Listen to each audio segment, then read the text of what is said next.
Hello, I'm Bobby Savoie, AARP Louisiana State President.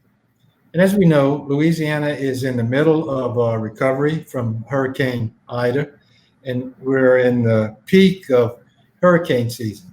So today I'm joined by Philip Shaw, who is the Federal Emergency Management Agency Volunteer Agency Liaison.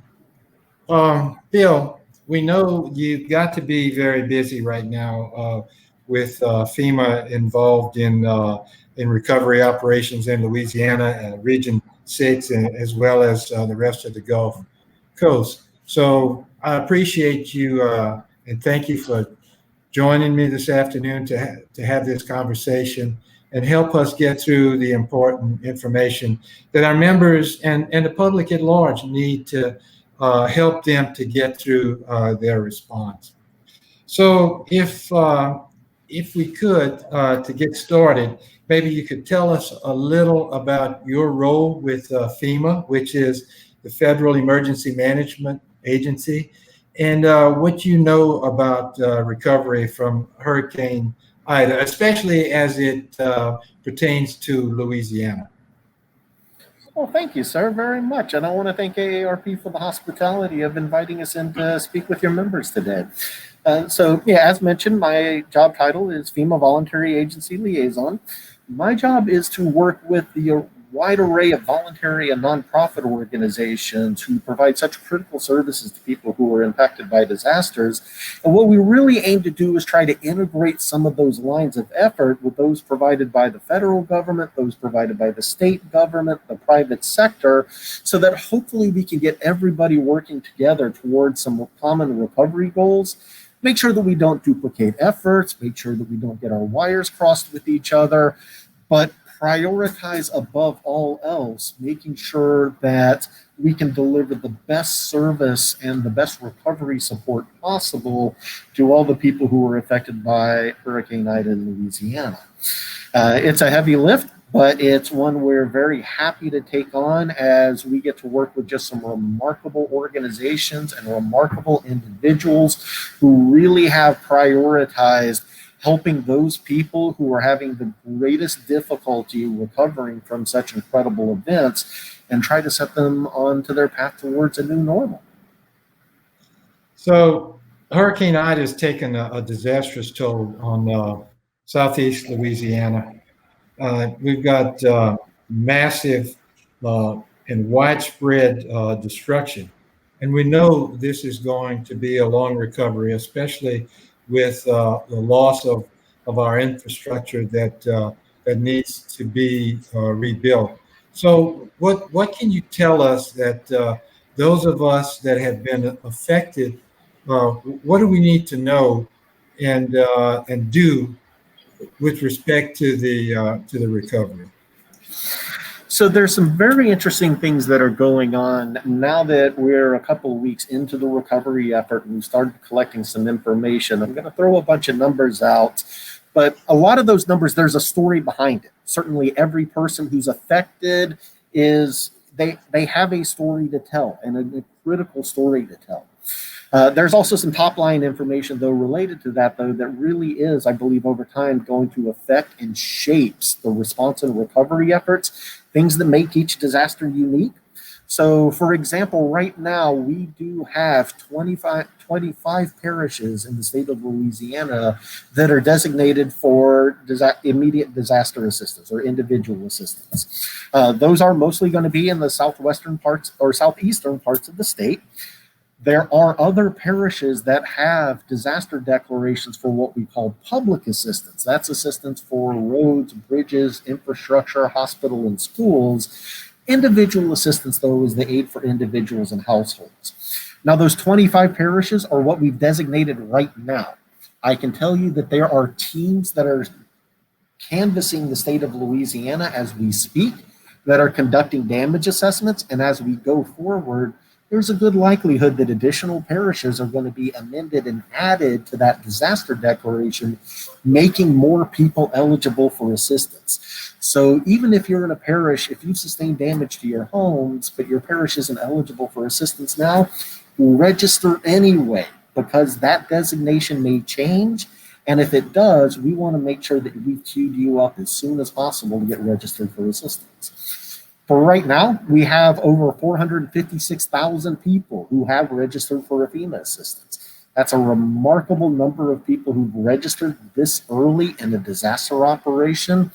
Unfortunately, to a degree, it speaks to the amount of experience that Louisiana residents have with flooding and hurricanes and other types of disasters. But out of those 456,000 people who've registered, 288,000 of them, so over half of them, have already been referred for assistance.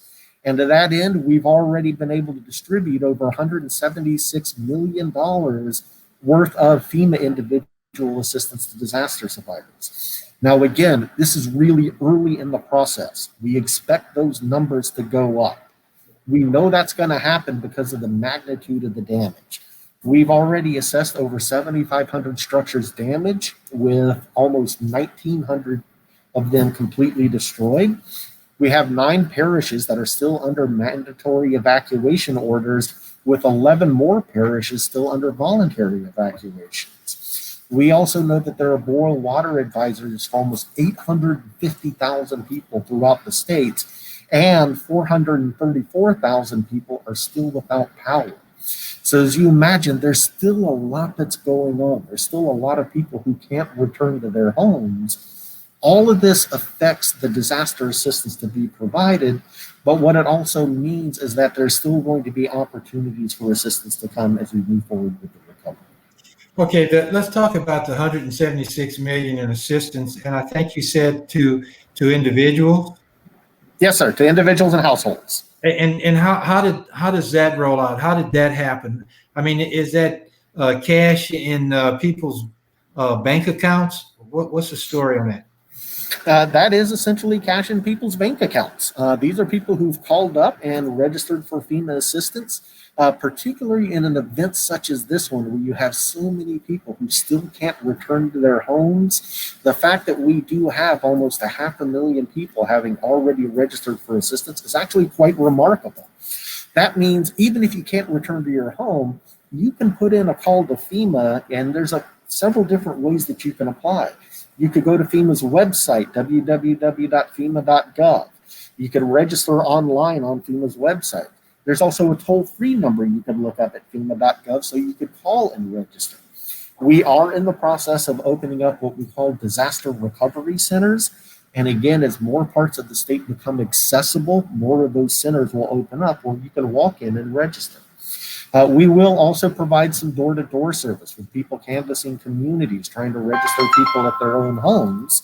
And so all of these are different ways we're going to try to get people connected so that we can maximize the assistance to them.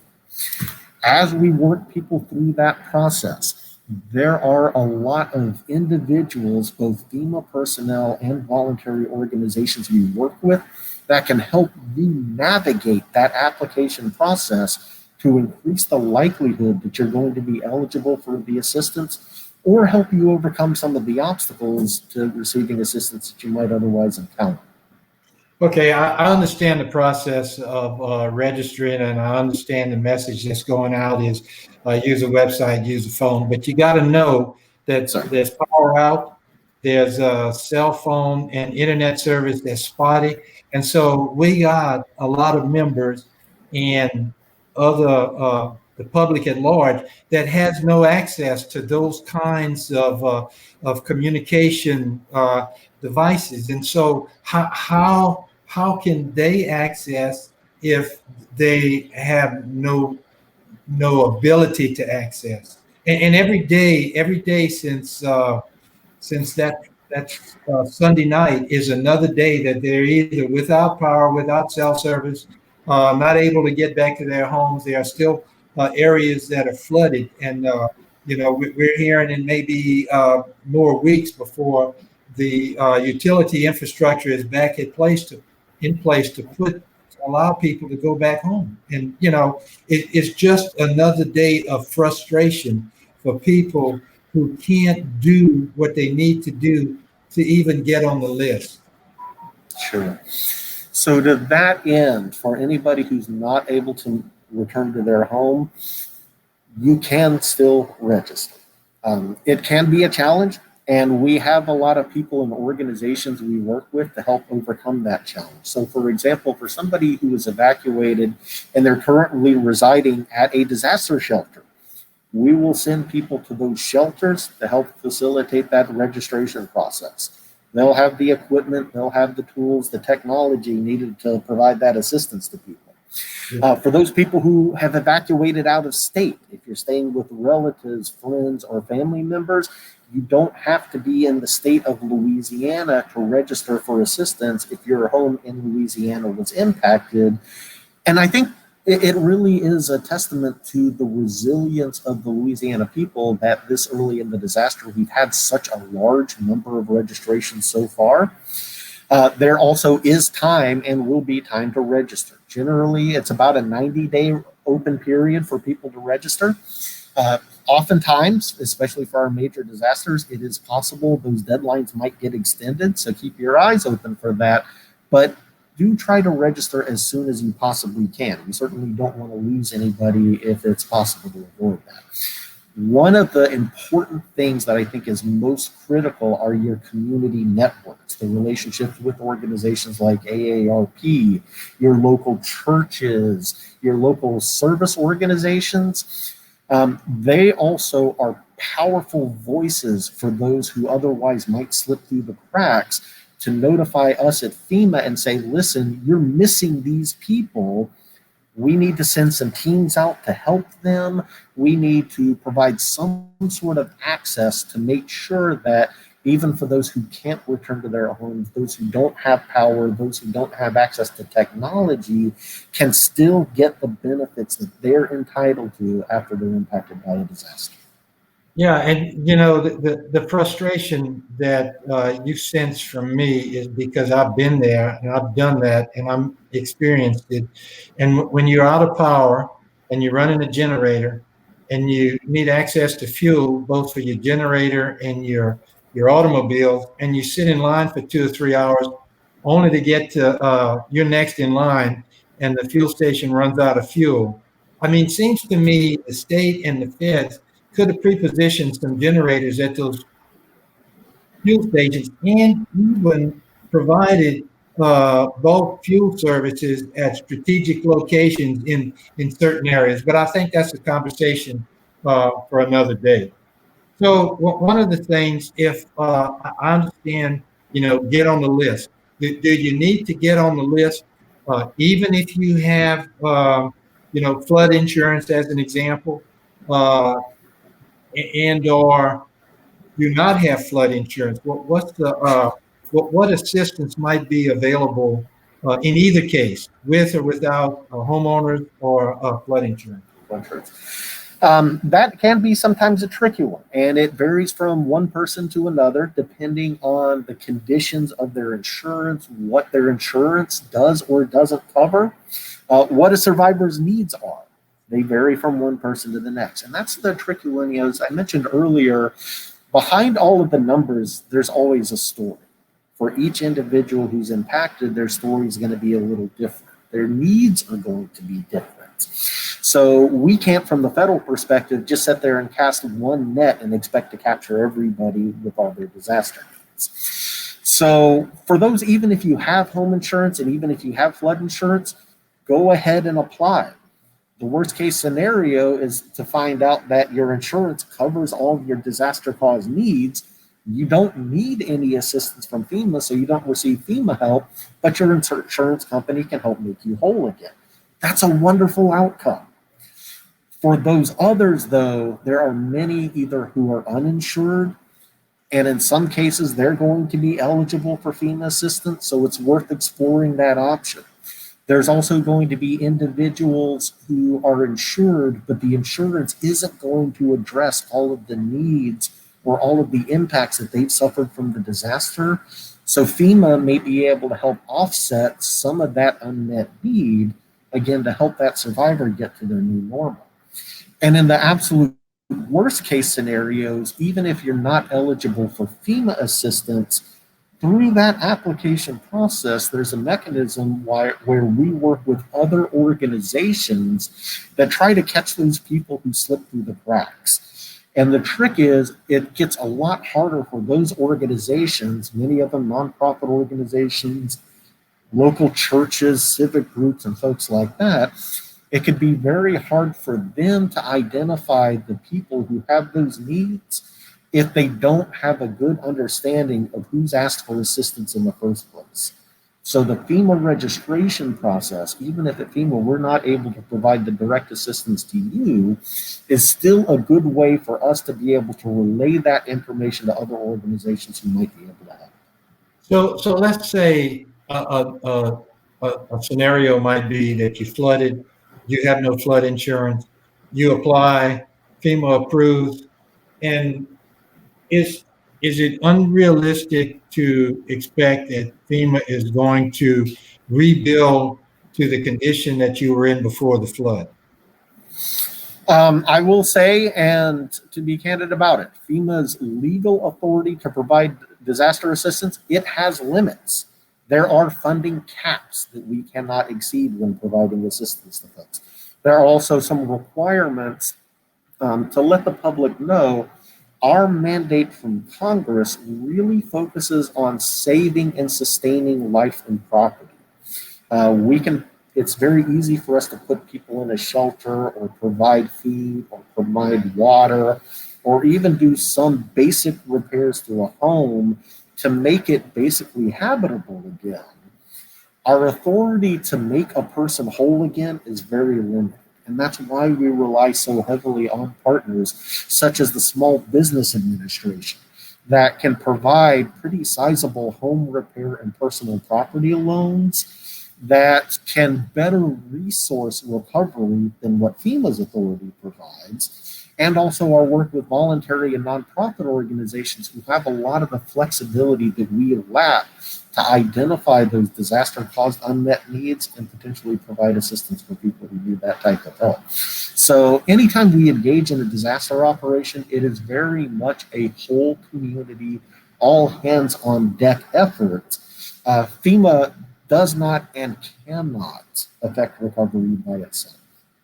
And I have a kind of a two-part follow-up. When people apply to FEMA, and I don't know what part in the response process folks will get this reply, but they get something from the Small Business Administration, and they see that and they think that small business, that doesn't apply to me. But that's not. First, is that correct or incorrect? And then the other thing, does applying to with FEMA automatically put you in the small business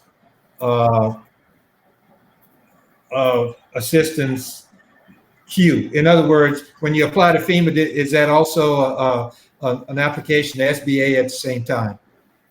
Sir, I'm glad you raised that, and I really appreciate that. That is a very common misconception that a lot of the public has about the Small Business Administration loans. Because it says in it, Small Business Administration, they think, I'm not a small business, I'm not eligible. But these are actually congressionally authorized disaster assistance loans that are directed to the Small Business Administration to disperse to disaster impacted communities. They are specifically designed to help individuals and households with their recovery. And as mentioned earlier, where our partnerships are critical in making recovery happen, there is a direct connection to people who apply for FEMA disaster assistance that will get referred over to the Small Business Administration.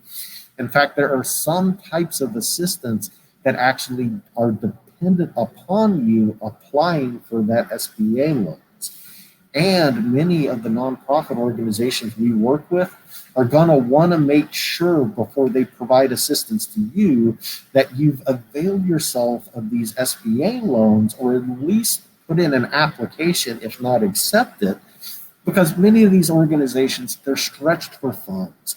They're having a hard time meeting all of the needs of all the people who've come to them. So if they have a way to go ahead and refer somebody over to an SBA loan and save money for somebody who wouldn't be eligible, that allows them to stretch their dollars and expand their impact to make sure that they can cover as many people as possible. And is that application process concurrent at the same time that you fill out the FEMA application, or is that a separate application? They run in line with each other. So as you're providing the information to FEMA, that's relayed over to the Small Business Administration. SBA may follow up for some additional information from you, but hopefully for the applicant, that should look like a pretty seamless process as they're trying to maximize the disaster assistance they receive. Okay, and is there a deadline for to apply to FEMA? There is generally a 90-day deadline. Again, there is a possibility of extensions. It's not uncommon for those to happen, but for anyone, I would encourage apply as soon as possible. You never know how often or if those deadlines are going to be extended. It's a gamble not worth taking. And if you submit an application to FEMA and it happens to be denied, is there an appeals process? For any application that's denied, there is an appeals process. In fact, appeals are a very common occurrence that we have at FEMA. And I'll give you a really good example of it. For somebody who's had to evacuate their home and they've had to leave the state, maybe to stay with a family member, and they're applying for assistance, they put in a request for FEMA to go ahead and get their application started. We will have some requirements for proof of home ownership, proof of residency, other documentation requirements like that. But all that documentation was left in your home and your home was flooded. You've lost those documents. You may receive an initial denial, but in most instances, it is possible to go back and recover or get fresh copies of that needed documentation, make your submission, and then on appeal, have that denial overturned and now receive disaster assistance. Go ahead. So in the application process, it's not a do-all, end-all in the event that you get denied. It might be a simple request for additional information, and that's what the applicants need to read and understand if they need some kind of help or they need some kind of additional information. Find it and submit it. Correct. A denial need not be the end of the process. And we work very closely with a lot of organizations who provide case management services, who provide advocacy services, organizations such as AARP, where we help disaster survivors navigate that process so that they can help them gather if it's documentation or other forms of eligibility, help them on an appeal. So you're not alone as you're going through this process. Even our customer service staff that we have on our phone lines are also able to provide a lot of that guidance and support. We want to make sure that if you're denied assistance initially from FEMA, that's not the end of your story. There are other ways that you can get help, and there are people out there to help so that we can make sure you're not alone in this. And yeah, I think we probably talked about this and just kind of summarize, since some of our residents have evacuated and have relocated, they may be other places in the state, they may be out of state, they can still apply, and it's important and critical that they do make that application no matter where they are, and probably will be easier for them to apply if they are away from a flooded home with no problem. So if we can talk a minute about safety, what might be some post-disaster safety tips that our residents and our members who might still be in their homes and they may not have power, they may not have potable drinking water. Some thoughts about that? Sure. So my first piece of advice always is listen to your local health officials. They are going to have the most up-to-date and most specific information that you can use to help protect your health and safety. They'll put out regular advisory, everything on the quality of the drinking water and boil water notices, the availability of power, the risks of down power lines. other things to watch out for, and common issues sometimes that end up killing more people, unfortunately, than the original disaster or the original impact. Things like people who are powering generators in an unsafe manner.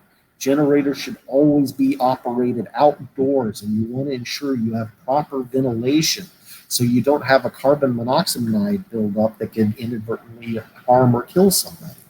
Avoid standing water. There are way too many hazards associated with standing water, from animals to possible electric shock or possible spread of disease. And if your home has sustained any type of flooding or water inundation, black mold risk is an incredible threat to health and safety of people, especially if exposed over a long period of time. You will want to undertake remediation efforts to remove that risk from your home. And again, these are each issues where you can receive guidance on it, and there are people to help you affect your recovery, move towards your recovery, and do so in a safe way. It's a lot of information that we've covered, Phil, and I think our members and the public can go to both our AARP Louisiana's website and FEMA's website to get additional information or assistance. And it's just going to be a tough time for recovery. So I'm looking over notes and stuff. Any other final comments before we begin to wrap it up? I would say two things to that. First of all, for everybody, always stay safe. We know that we are unfortunately in the middle of hurricane season. And as we saw last year, one big hurricane, unfortunately, does not necessarily mean the end of the risk that you may face. There may be others to come. Another thing I very much want to encourage, and we've partnered thoroughly with AARP on this, are anti-fraud efforts. Everything from unscrupulous contractors to individuals who may come up to you and say, listen, if you give me a certain amount of money, I can help you apply for Fema assistance. The truth is, there is no cost to apply for Fema assistance. All of the other types of services and support that I had mentioned throughout this interview, these are offered free of cost.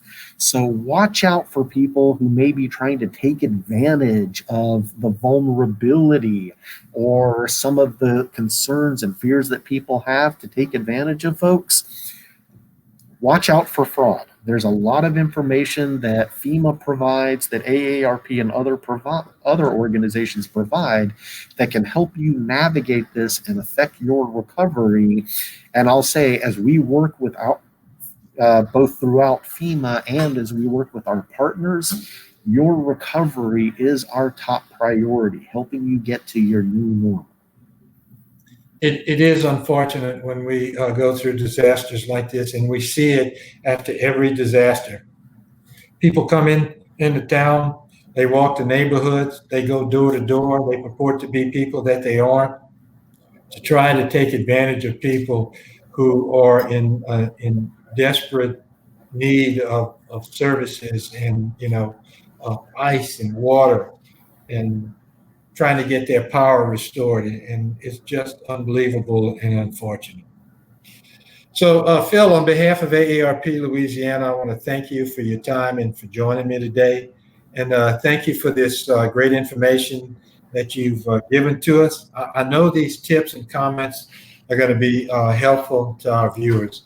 And our viewers, our members, citizens, our residents in general, especially those of you, and including myself, who've been impacted by Hurricane Ida, be vigilant, be patient, be persistent, be encouraged, and know that there will be better days ahead.